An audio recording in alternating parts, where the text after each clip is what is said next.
동방의 예언, 용의 귀환, 두 번째 서사. 제사장. 한 명의 선택, 대한민국 대통령의 결단. 2026년 9월 25일 서울 광화문광장에서 한 남자가 연단에 올랐다. 그의 목소리는 담담했고 그의 한마디가 세계의 운명을 바꾸었다. 모든 문명이 무너진 자리에서 세계는 무너지고 있었다. 미국은 대통령이 재판을 받고 중국은 군벌의 나라로 돌아갔으며 일본은 자연의 분노 앞에 굴복했다. 러시아는 침묵했고 유럽은 각자의 생존을 위해 국경을 봉쇄했다. 세계는 더 이상 연결된 문명이 아니었다. 문명의 리셋이 시작된 것이었다. 그러나 그때 단 하나의 작은 나라가 조용히 빛나고 있었다. 대한민국. 청와대 회의실, 비공개 전략회의. 2026년 9월 1일 청와대 지하전략실, 국가안보실, 외교부, 국방부, 그리고 대통령이 모였다. 전 세계 난민이 몰려드는 이 시점에 미국은 도움을 줄 수 없었고 중국은 손을 뻗기엔 스스로가 불안정했다. 이 회의에서 대통령은 단호히 말했다. 우리는 피난처가 될 것입니다. 하지만 피난처가 끝이 아니라 새로운 문명의 시작이어야 합니다. 침묵, 그리고 박수. 이 한 문장이 대한민국의 운명을 바꾸었다. 서울선언, 동방의 빛. 9월 25일 추석. 서울 광화문광장에서 대통령은 전 세계로 생중계되는 연설을 발표했다. 이제 동방이 말하겠습니다. 우리는 세계를 비난하지 않겠습니다. 우리는 우리에게 달려온 사람들을 거절하지 않겠습니다. 삼천리 금수강산은 모든 이에게 열려 있습니다. 우리의 힘은 군대도 돈도 아닙니다.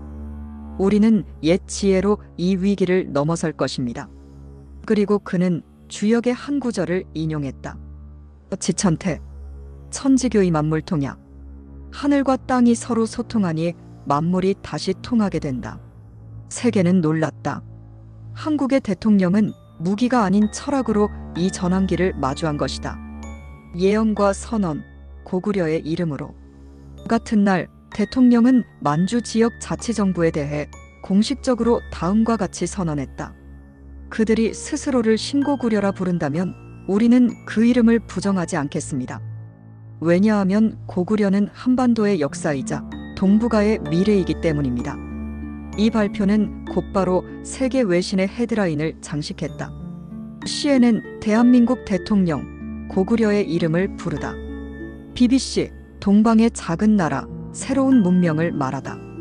질서의 시작 전쟁이 아닌 협력. 대통령은 이어 북한의 비공식 대화를 제안했다. 김정은은 반응하지 않았지만 북한 내부의 젊은 장성들은 남한과 접촉을 시작했다.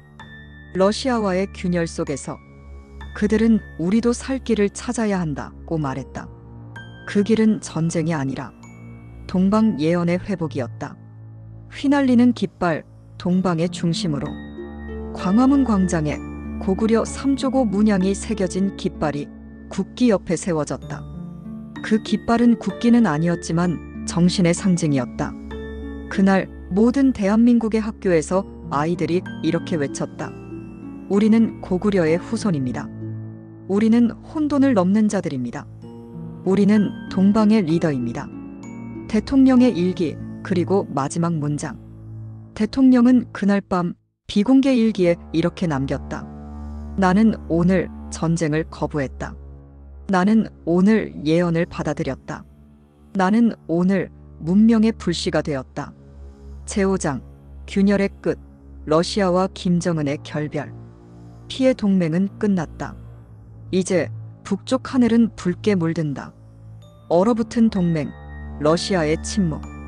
2026년 7월 초, 러시아는 내부 반란과 전선 붕괴로 극심한 혼란에 빠졌다.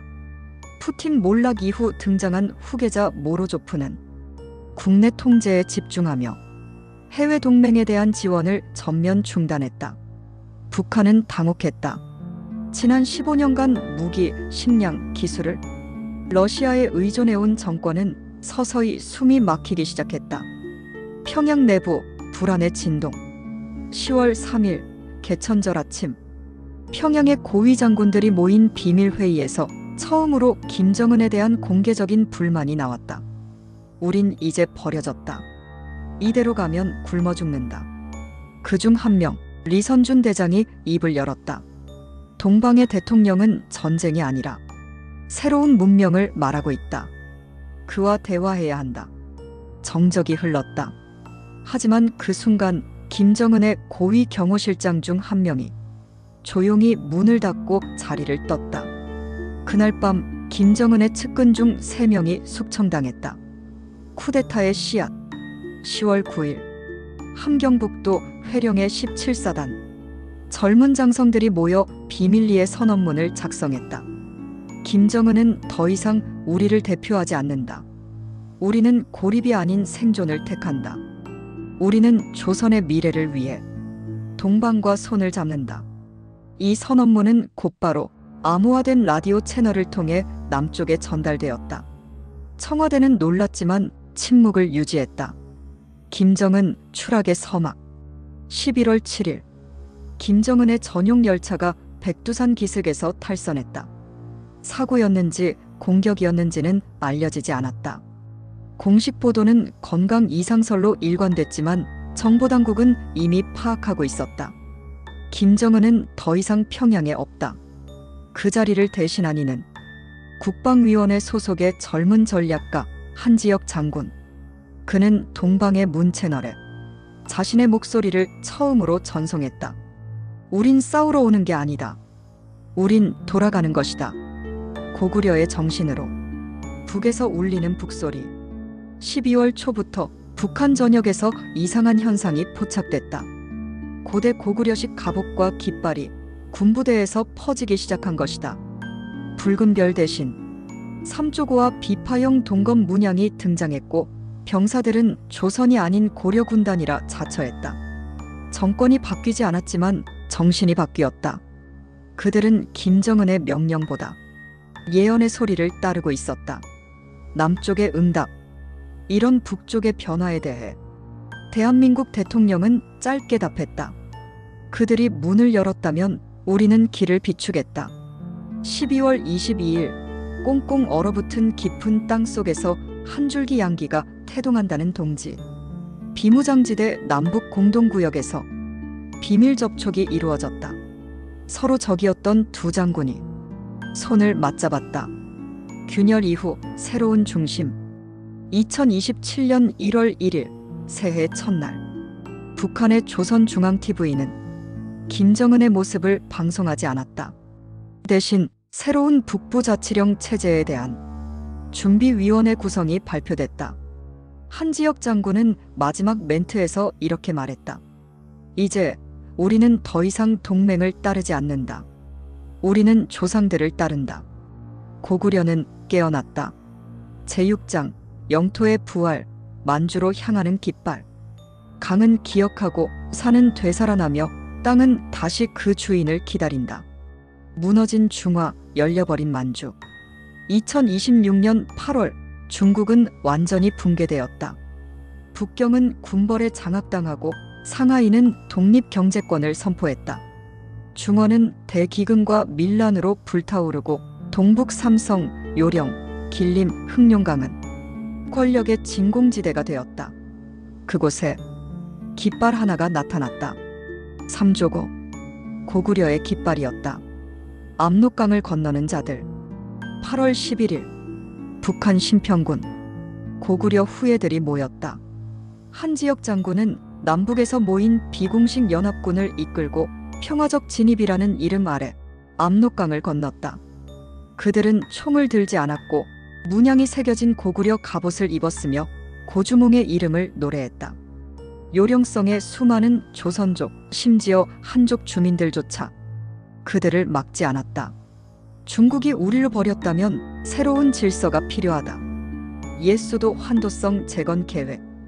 고구려의 옛수도 환도성 지금의 지안실. 한지혁은 그곳에서 동북공화자치위원회를 구성하고 다음과 같이 선언했다. 우리는 한족의 적이 아니다. 우리는 과거로 돌아가는 것이 아니다. 우리는 새로운 문명을 세운다.